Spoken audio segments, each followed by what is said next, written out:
Hey everyone, I'm Bree. And I'm Cambria. And you're listening to Sister-in-Law.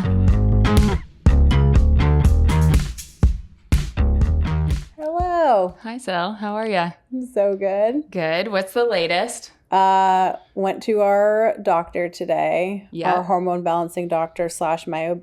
Yep. And the analysis is that I'm fat. That is not the analysis. No, the analysis is that your baby's big. Yeah. Big ass baby. I'm 27 weeks pregnant, and she's like, your baby's measuring like weeks ahead. Yeah. And I've already gained all the pregnancy weight you're supposed to gain. I mean, still have 3 months to go. I'm not worried about it. No. Like, it's not, also, it's like you're genuinely. 5 foot nothing. Yeah. To me. Yeah. In my world. And your husband is 6'6". Yeah. Like, there's got to be some leeway. The math has to math. Yeah. Like, you're going to have a big ass baby. You got to gain more weight. I'm going to have a big ass baby. I got to gain more weight. I dropped like 30 pounds before my wedding. Yeah. So logic only dictates that I would gain those back pretty quickly. Yeah. So like, I'm not worried about it, but it was just funny to like hear a doctor tell me like, your weight gain is an issue. And I was like, so I'm fat. I'm dead. I'm so dead. But we love a Mercy, and do. she's totally got my back. I was like, don't worry, Mercy. I will eat less cookies. Well, you also have to eat less salt, which is like the hardest thing to do. Yeah, I know. The salt thing is tough, especially because we eat out so much. But like, it'll be great for our wallet for me to like eat out. That's true. Less. Just like cook at home more. Yeah, and your brother is gonna have to become a better cook. Yeah, because I'm not cooking as much as I used to while pregnant. I mean, you're in for some like very interesting science projects in his kitchen. Oh yeah. Well, we also just watched the Summer House reunion part 3 together. We did. Are you tired? I'm tired. You can fast forward 5 to 7 minutes if you don't want to hear about this. But also, this was the last part of the reunion. There is one more episode next week of like the catch up of 3 conversations. And this conversation won't come out until what, next week? Yeah. So like, next week, like right after. Yeah. But yeah, let's chat about it because we don't have much more time to chat about it. No, we don't. And then we're just going to be done because we can't handle this anymore. What are we going to talk about after this? I guess we'll start talking about the baby again. Yeah, or just like literally anything in our lives. Yeah, yeah. Here's, one thing that I don't hear getting talked about a lot that I have clocked. Okay. I've rewatched all the Summer House seasons. I've had them on in the background. Yep. Starting with season 3. Yeah. Because that's like the current cast, whatever. Yep. And when West comes on in season 8, he talks a lot about like his like porn interests. Oh. And he has this one confessional where he just like is rambling off. I mean, it's all bleeped out, but he's just rambling off this like plethora of porn things he's into. I don't remember that at all. I know. So that's why I thought it was interesting to bring up. Yeah. Okay. Amanda and Kyle say they haven't been intimate in 4 years. So like most of us are interpreting that as like haven't had sex in 4 years. Right. I don't know like how that's even possible or true. Yeah, I know. I don't know. Like breaks my brain. Yeah. But anyway, so Amanda is deprived of any like satisfaction in that area for 4 years. West is like clearly like a little bit of a deviant. Yes. And then we see they're in Italy currently and she's like spitting in his mouth in public. So I think so gross. She like had she got in with West and was like, damn, like this is like the best sex I've ever had. Yeah. I think she's like actually dickmatized. Yeah. I'm not saying that excuses the behavior, but I think that's like a factor that like not enough people are talking about. Like that can go really far. Yeah. And make you be crazy. Sure. Yeah. No, definitely. Yeah. Especially, if you've been that deprived for that long, like, yeah, it'll blow your mind and it will definitely make you think weird things. And he's clearly a freak. Yeah. In the sheets. I'm not saying he's good. I'm just saying he's a freak, I think. Yeah. The weird nudes, like, I don't know. He's weird. Yeah, wait, that proves it further. Yeah. Those weird nudes prove it further. But definitely no girl asked for that nude. Like, that's just him being like, hey, check me out. It's terrifying. Also, I think, like, no one should release nudes. That's horrible. Yeah, I would suggest not. Definitely not with your face. No, I'm saying nobody should have shared those. Oh, no. Nobody should have shared his nudes. But I'm also like, I don't know. I really wanted to be an actress when I was a little girl. Yeah. And I remember somebody giving me the advice of like, if you ever send nudes, which at some point you probably will because you're going to like somebody or love somebody, don't put your fucking face in it. Yeah. Just don't. Yeah. Because then if it does get leaked, your face isn't in it. Yeah. I mean, I have lots of friends who send all kinds of nudes with their face in them, and I'm like, go off. Sure. I don't care. Yeah. Yeah. I think Not my ministry. Well, I was like, stupid in 14. Yeah. Not that I was sending nudes at 14, but I was stupid at 14 being like, I'm going to be famous one day. So I like didn't want to do it. So I've never sent a nude with my face in it. You are going to be famous. From this podcast. Yeah. With our 83 listeners. Yeah. I think it was a really sad episode. It kind of depressed me. I was like, maybe I'm too parasocial with these people. Yeah. I don't know them. This is making me really sad. I know. I felt so much for like Jesse Solomon. I know. He was so sad. He did just release his timeline, which is fascinating. Yeah. Fascinating. Yeah. They definitely hooked up before the frickin' statement. It's so ridiculous that they're trying to sell that. You and I were talking about this before. I feel for Kyle. Yeah. And I think he was a shit husband for sure. And he yelled at women. Yeah, but I also think he was at a breaking point a lot. Mm-hmm. And I think it's not right for him to have yelled at Paige and Hannah and all that jazz. So I'm not excusing that. But I think it's worth knowing where this kind of stuff could be coming from. Yeah. And I think he was just constantly at a breaking point of my wife doesn't love me. She doesn't show me love. All that. I feel abandoned, all that jazz. Yeah. And I don't know. I think obviously he has a lot of growing up to do. He's got a lot of maturing, and he was not a good husband, but I don't believe him to be bad at his core. Not sinister, no. No. And we heard this from another podcaster. I know. I wish we could have shouted them out, but she was talking about how he sort of is reactive abuse, or that's kind of his MO. Yeah. Which is Taylor, Frankie, Paul, and Dakota kind of. There's one who's a little bit quieter and more manipulative behind the scenes, and then one who screams and yells and shouts and throws things because they're reacting to that. Right. Doesn't excuse either one. It's just an interesting way to look at it, which I don't think any of us as viewers saw before. Yeah. No, totally. Oh, I did. I have the people that did it. Okay. It was King. It says across. Oh, is it Carlos King's podcast? Yes. Oh, Yes. Okay. It was a woman on Carlos King's podcast, but I don't know who she was. Yes. It looks like her name is Blue Telusma. Blue Telusma, you're freaking G. But yeah, we totally agreed. And I just feel bad. I feel like he's been he really loved her. It's very clear in this last episode, even though he didn't show his love well and didn't do it, he really loved her. He really cares about her. And it's just heartbreaking to watch. Yeah, they're dynamic. Once they're both fully cleared of that, that'll be good on both sides. It's very weird and trippy. I've only been in my relationship for 5 years, and the way that they speak to each other and are with each other, and the lack of intimacy, and the way that they'll speak about each other when the other person isn't around is just so foreign to me. Yeah. And I've only been in it for half the time they have, but I can't imagine that. Yeah. It's dark, honestly. It's dark. Yeah. Well, I'm excited for the conversations they're going to have next week. I'm excited to hear from Miha. Put her on the show. I think so. Summer Caster. House. Andy Cohen, Caster. Yeah. All right. Well, I think that was a good enough recap for I mean, it is what it is. And go Sierra. You've got this. 100% she's going to be just fine. Oh, one more thing. The beta blockers thing. Oh, yes. So Paige DeSorbo said on Giggly Squad, she didn't reference this, she didn't say she was talking about Summer House But I reunion. knew she was talking about it. Yeah.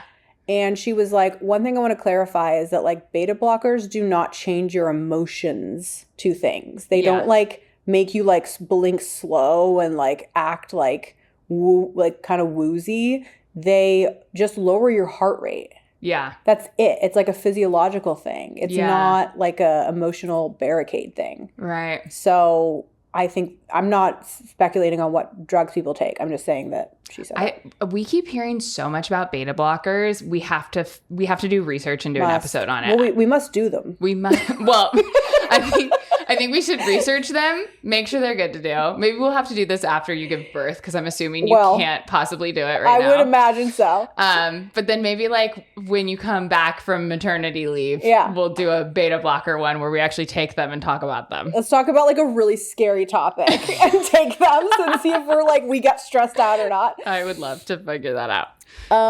Cool. Well, today I want to talk about something that neither of us are qualified to talk about. But it seems that all the people who talk about this are very unqualified to talk about it. So I just wanted to like get an understanding of like what the male loneliness epidemic is. Yeah. I hear about it constantly now. And I just kind of wanted to figure out like, is this actually a thing? Or is it something that's interesting to talk about? And so that's why the whole internet talks about it. Yeah.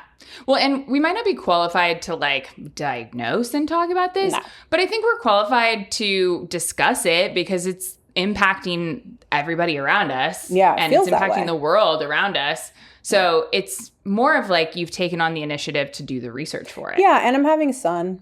And you're having a son. So we got to do the research. I want to like learn more. And this is something my husband is super passionate about as well. So I just wanted to educate myself too so that, you know, I'm kind of on his level with it as well. So we're just taking you on our own education journey is really what's happening. Exactly. We're educating ourselves as we're like educating you guys as listeners. So we're learning together. Yeah. Perf. So what is your like, if someone were to ask you like, what do you think the male loneliness epidemic is? What would you say? Well, I watched like the Manosphere doc. Scary. It's very scary. I'm having trouble computing with it. I think I get that people are lonely, like, and that's been a big problem since COVID. I think like it kind of felt like it sparked then. I guess I don't really get it. Like I could see where younger men have gotten more invested in being behind their computer, being behind a screen. Like that's kind of just the trajectory of the internet and all of the apps and games and everything that's come out. And so I can see where they're like isolating themselves or only having like online relationships, especially when you're younger. I'm so glad that this wasn't around like all the, you know, I don't know, Roblox and all the different social media platforms and whatnot when I was in high school. Yeah. Because it does seem very easy to just like end up isolating yourself in your room and not experiencing like the world around you in real life. But you didn't gender that. Everything you just said, it was like, this is society. So that's interesting. Yeah. Well, I'm going to talk about that. Okay. Yeah. I guess I didn't gender it because I am technically alone. Like I am not in partnership with somebody. And I know a lot of females that aren't. But I guess across the females I know, it's their reaction to being not partnered is not stay inside and, you know, be behind a screen. Yeah. It seems the majority of them are out in the world and doing hobbies and whatnot, whereas we're maybe not seeing the same come from the male gender as often, but I don't know. Yeah, I mean, you're onto something there. Okay. Based on this. So one thing to like, touching on two things you said, you've hit the nail on the head in both ways. Loneliness is a human issue, not just a male one.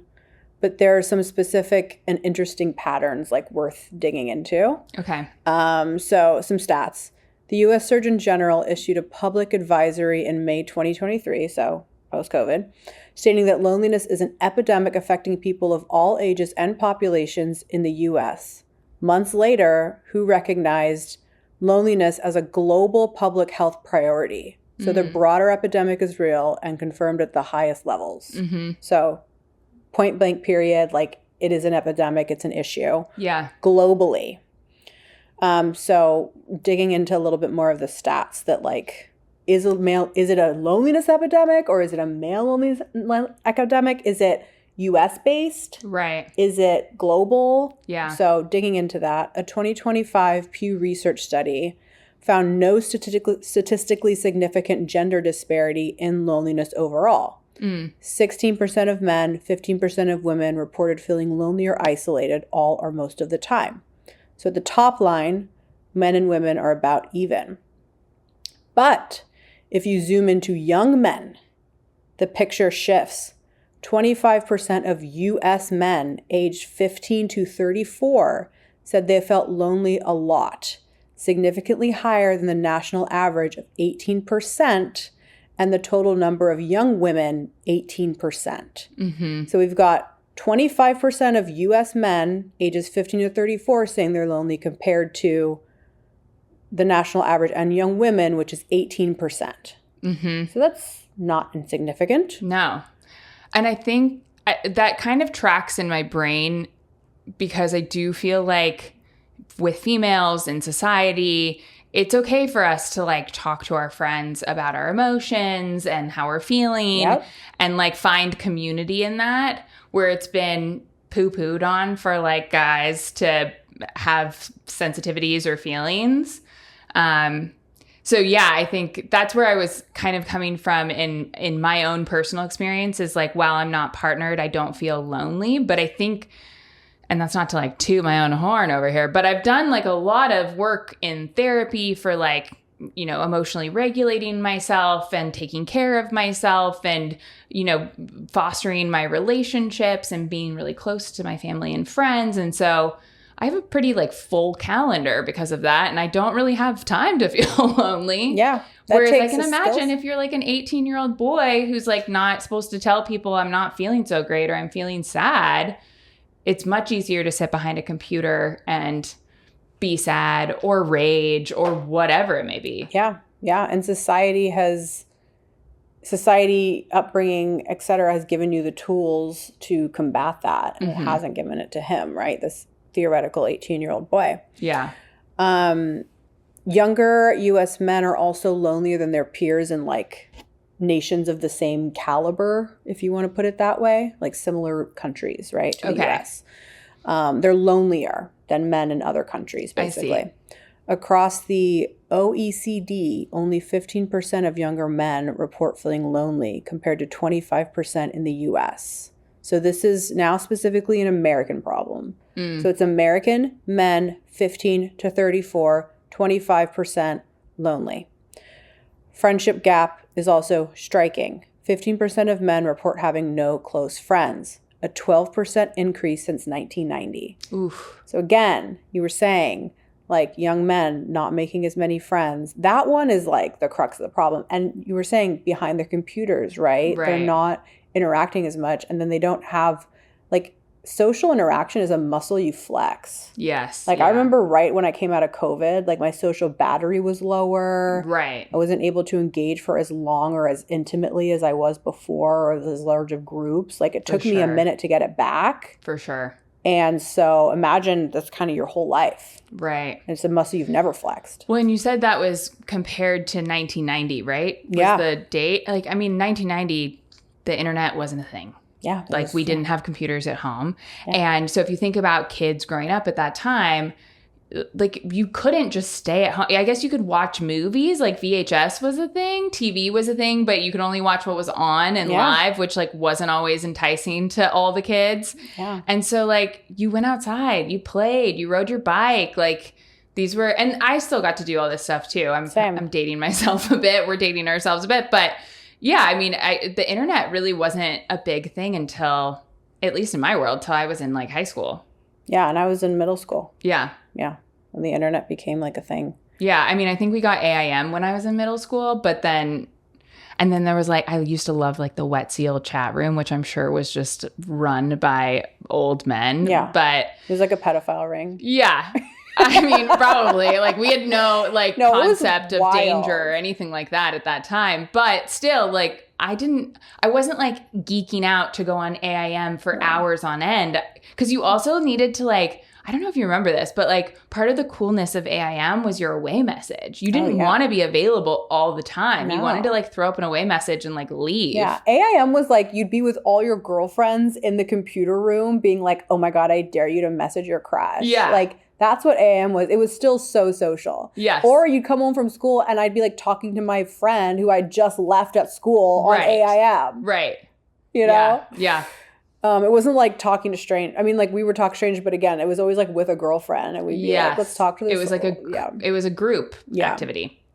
74% of men would first turn to a spouse or partner for emotional support, meaning if they don't have a romantic partner, many have no one. Among single men, 20% report 0 close friends. Oof. Yeah, that's a lot. The fifth of the male population that don't have a close friend. I know. So it is real. Yeah. So my thing going into this was like, is this hyped up? Is this a thing? Yeah. Or is it like, are we exaggerating this? Right. Because I'm like, oh, boo fucking who? Yeah. You know? Yeah. But like this is valid. So now let's talk about the stakes, which is pretty dark. Men are 3.3 times more likely than women to die from deaths of despair, which is like suicide, overdose, alcohol-related illness. 30% of men report feeling their place in the world doesn't feel relevant, compared to 23% of women. 26 report having no person for emotional support versus 22% of women. So it's pretty close. There's definitely a loneliness problem across both, but the male one is more severe. Yeah. And I think the part of this conversation that I've been noodling on the most since this became a topic in like the zeitgeist is, are men falling behind or are women just catching up? And I think what happens a lot in today's society, which is like, I think a huge part of why we are where we are, is history isn't looked at. And so there's no context given for like why things are happening in the time that they're happening. And so I want to provide some of that in just a minute. So anyway, question is, are men falling behind or women just catching up? And the conclusion I've come to after doing some research is like, the answer is kind of both, and they're connected. So for most of American history, men held all structural advantages, right? Every single one. Economic, legal, political, social. Women have made enormous gains in education, the workforce, financial independence, and political power. Those gains are real, hard won. Obviously long overdue. Everyone agrees with that. Who's listening? If you don't agree with that and you're listening, you're probably in the wrong podcast or side of the internet. But listen anyway. Yeah, this is a good one for you. But here's the part that doesn't really get talked about enough is like, as women have caught up structurally, the social and emotional frameworks that men relied on didn't evolve with them. Okay. So like, men were never taught to build emotional support systems outside of a wife or partner. This is what you were just talking about, right? That was traditionally her role and job in the relationship. But now she has other jobs. She's caught up in all these other ways. Right. And therefore maybe not available for that, or not signing up for that. Not signing up for it. Not signing up to be your like emotional, carry you through, especially if you're single. Yeah. Right? So men don't have those emotional support systems. And this is my own opinion. I think that the patriarchy has not set men up for success in this way. Yeah. Because it's taught them you should be the top of the food chain. But it's just like looking at like it hasn't evolved with everything else evolving around it. Right. You know, it's still like be the richest, have the hottest wife, like, all those things, be the strongest, etc. Yeah. But also like you don't need to do all of that anymore. Right. And even if you want to do that, like that's fine. Yeah. Like have a hot wife, be well off. Like those are like having a partner you're attracted to and like having ambition and being financially stable are like great goals. For sure. I think my like point on that is that it used to be so competitive and now it's like we are asking people to look inward versus like keeping up with the Joneses. Yeah. That's never a recipe for happiness. Right. Like comparing yourself to others. But it kind of was the like outer recipe for happiness for like a really long time. Like you have to have the white picket fence. You have to own the house. Yeah. Also, owning a house and like the financial side of this was so big for men. And like we're in a very difficult economic situation. Oh, yeah. No matter who you are. But it feels like next to impossible to reach those expectations that have been placed for so long. Yeah. No, men are taught that like their job is connected to their identity. And like, I don't know, most women I know in relationships can relate to this. Like if there's trouble at work, like their entire being is like wrapped up in it and their whole personality changes. Like, and it's because they've been, and I see women dealing with work issues in a different way. It doesn't make them feel like I am an absolute failure in my whole life because like work isn't going well. Well, maybe also because they have more people to talk to about it. Yeah. You know? And also because we know that outside of that, there's many other things about us that are awesome. Yeah. And we want men to also know that about themselves. Right. That there's so much about them that's amazing outside of just what they do for a living. Yes. So I think that makes total sense. Yeah. And then so when the structure shifted, right? And to be again, women are still not equal to men. No. But it's getting better. Okay. So when that structure shifted, women had community, friendship networks, therapy, and language for their feelings, but most men had nothing. So it's really not that men are victims of women's progress. And I think that's the part of like this discussion that really bothers me is framing it like that. I hate that. It's more that men's emotional infrastructure was never built in the first place. And now it's showing. Yes. Yeah, for sure. Yeah. Yeah, because I definitely wasn't. I listened to Pivot, the podcast with Professor Scott Galloway and Kara Swisher, and Professor Scott Galloway talks about this a lot. So I definitely wasn't thinking that it was like make believe, but I do think when I hear Prof G talk about it and other people talk about it, I almost get like an immediate sense of like, how can I help? Or like, am I not helping enough? Or like, is this like women's fault? I am an unpartnered woman. Like, is it my fault that I haven't like looked at somebody and been like, okay, this is good enough? You know, like I get like some of those moments. Obviously, I'm not going to do that. No, but, I know. But you're just like, I think that really the majority of the onus on this needs to fall on men who have support systems in place. So like we can't rely on the lonely men to fix the lonely problem completely. Like they need support and they don't have it. That's the whole point of this, as you just pointed out, like over 20% don't have somebody to go to. Yeah. So for the ones that do and want to see progress for everyone, but young men like coming up under them in the world, like mentor them, help them like understand, you know, why therapy is good and why therapy is not for sissies and like how you can talk to people or how do you talk to your friends. You're clearly feeling supported, hopefully not only by your wife or your girlfriend or your partner. Or you might not have one.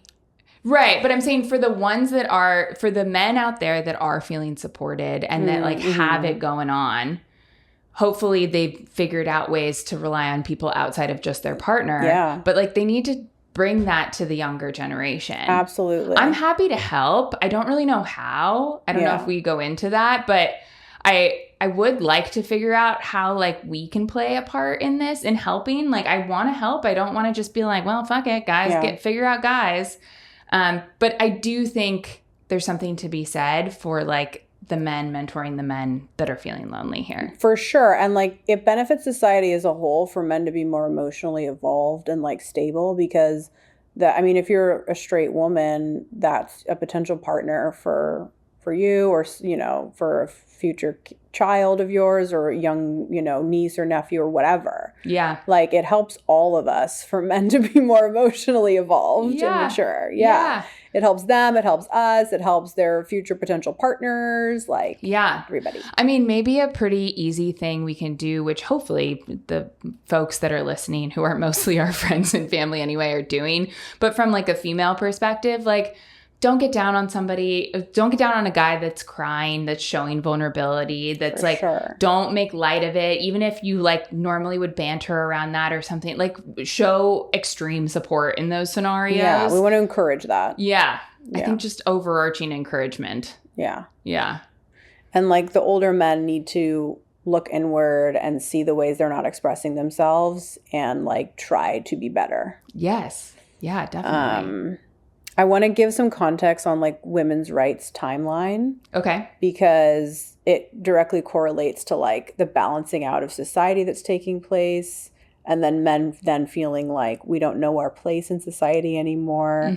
Compounded with the onset of the internet and internet culture, which I think is like the main contributor to the male loneliness or the loneliness epidemic. Because there is a broader one and then there's related to men, which is like the worst cohort. Young men is like the cohort most affected. Yes. Right? Yeah. So in 1960, I want to just talk about like our parents, right? Great. I won't go all the way back to like when the colonies were founded. How would you ever? I could. Keep going. Yeah. I could. Yeah. Because that was my major, but I won't. Oh. Okay. Smart. So 60s, women finally gained the right to open a bank account. So like our moms were born in what, like 55? Yeah, the was 50s. My mom. So they couldn't open bank accounts until like, you know, much later. 1963, Equal Pay Act passes. So like you're required to pay women the same as men. Gender pay gap still exists. Yeah, I was like, that still isn't. Yeah, that didn't work. Yeah. 1972, sex discrimination in any school or education program receiving federal funded was prohibited. 1974, the Equal Credit Opportunity Act prohibits discrimination in lending based on sex. Before it passed, many women were denied credit cards or loans without a male co-signer. Right. 74, like... Yeah, it's so not that long ago. Yeah, so if you think about that, like, financial freedom... It feels like something that should have been, like, 100 years ago. 74 is... It's literally, like, 13 years before I was born. Yeah. That's crazy. Crazy. Anyway, sorry, I interrupted you. No, you're good. And it's just, like... Financial freedom is tied to like higher satisfaction in women, more equality, but it's also tied to like, you know, men not knowing, okay, well, like if I'm not the provider, what am I, kind of a thing. Yeah. And then 93, marital rape becomes a crime in all 50 states. I was born in 91. Insane. Yeah. And then just shocking. We have a regression in 2022 with Roe v. Wade being overturned. Mm-hmm. So like progress isn't a straight line. The key point is like the last item on that list is a regression. So many of the gains that are listed, like our moms lived through most of this. And so if we're looking at like our moms and our dads and what they were taught was normal, we're just their kids. So like what were we taught was normal? What unconscious biases do we have? Right. Which I know we all have about men and women. Yes. But this was the generation they grew up in and therefore the generation that taught us the majority of what we know. Exactly. And so now we're having to re-educate ourselves for this new world because it's all changing so fast too. Yeah. Yeah. Yeah. Wow. I know. And then so a little bit about the manosphere as well. Because I feel like it's just like confusing. The documentary taught me some things, but I also feel like they didn't talk about like the more mainstream people that are in the manosphere. They talked about the extremes. And the mainstream ones are often the most like excusable listens when it comes to like podcasts or like excusable watches. And they have like these like little messages in them that I think like can have a big impact. Okay. So the modern manosphere began in the early 2000s when pre-internet men's rights activism went online. It encompasses a decades-long effect by men who feel aggrieved by feminism, women's rights, and gender equality. So like this is the kind of thing where it's like you're not the victim of gender equality. You're actually the victim of like the patriarchy not giving you the tools to like emotionally express yourself. Pipeline looks like this. Only a frustrated young man leads to self-improvement. Then like the self-improvement content, which is like, you know, like here's my workout routine. Here's what I eat in a day. And then all of a sudden it like switches to like increasingly extreme views about women, dating, society.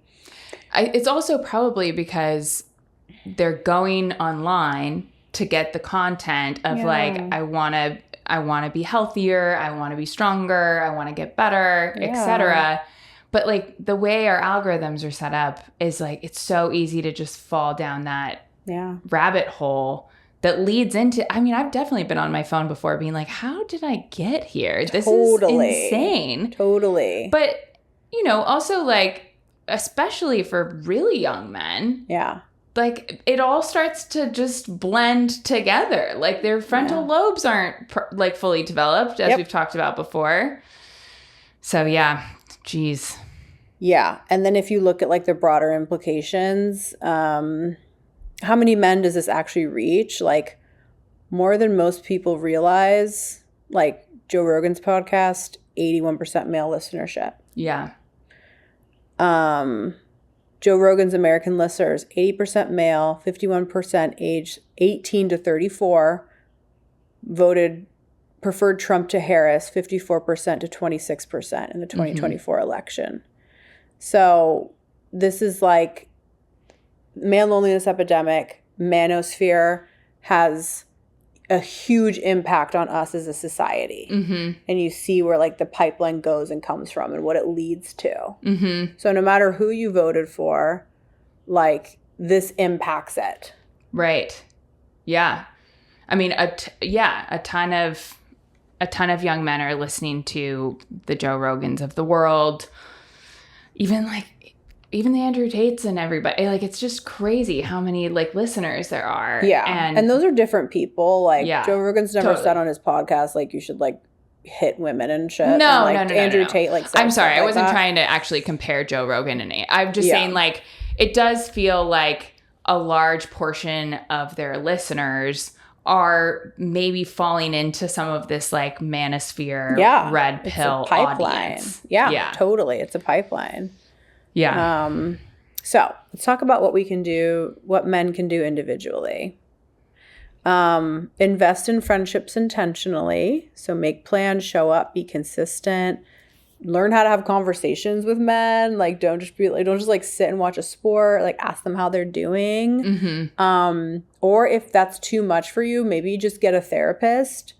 Because a therapist doesn't talk to anybody you know. You get to have like a fully private, vulnerable conversation without ever having to spill the beans to people you know if you didn't want to. It's their literal job. Yeah. Like, get a therapist. And I know it's difficult to like get on your health portal and find the person, but like once you get over that hurdle, you will be able to find a therapist. Yeah. And it's not expensive. Yeah. A lot of programs offered are free.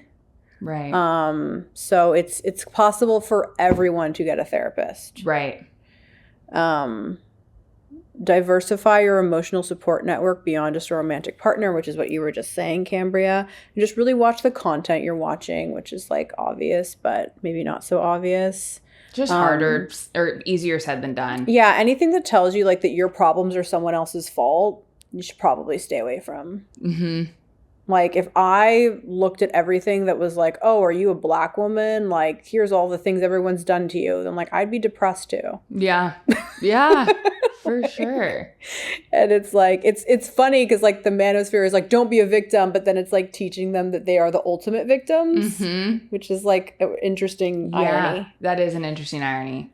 I think the majority of the people that listen to our podcast are women. Yeah.